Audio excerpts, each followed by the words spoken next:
We're always kind of painting our own lives. We're always kind of like telling ourselves our own story in these really complex and really hard to navigate times. There isn't right answers, or there's 2 or 3 or multiple things that are real and true at once. This is where the paint comes in.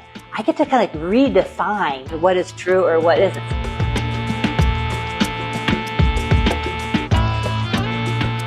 Photography is fast and paint is slow. No photographer, no matter how precise and painstaking we are, has ever really examined, not like a painter does. All through my art career, I was like, I don't paint, artists paint, but I don't. Bless the pandemic, the silver lining that changed many of our lives.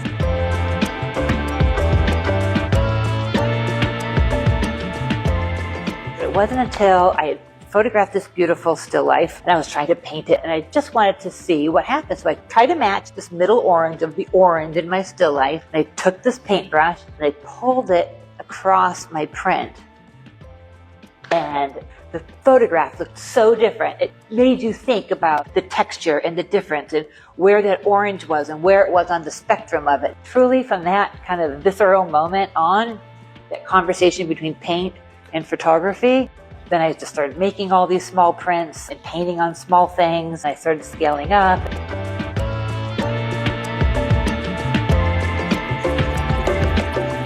Those were so quiet interiors, yes. And then I just exploded with orange county. It was an explosion, that's it. The photos alone were just so much fun. The movement, the color, the humanity, everything is just hanging out at the county fair. You got all these layers. You got your photography and the paint on top of it and the thought behind it. So multiple layers. And then you got a sound layer.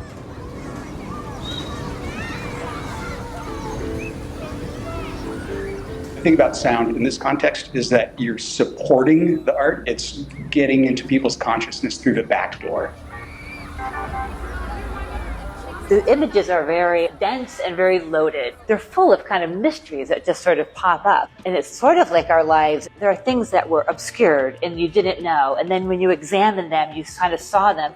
And then after you see them, maybe you kind of don't want that to be there. I find that really fascinating. How much can I paint in or out and let it still be that thing? That photograph, I promise you, it's real. That's a really important part of the conceptual part of what I'm doing. And it really has to do with truth and then reinvention of truth. The wheel, the spin wheel, kind of puts you into that false matrix. First you have this like random thing, like you just spin a wheel, and then it tells you to pick out, let's say, a true fact. Now you get to redecide to yourself. You can put it back into fun, unfun, true, or untrue. How do you even know if that's true or if it isn't true? It puts you into that same position that I am as a painter, painting things in and painting things out.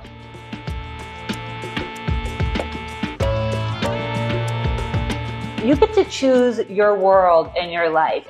We do get to paint our own reality of it.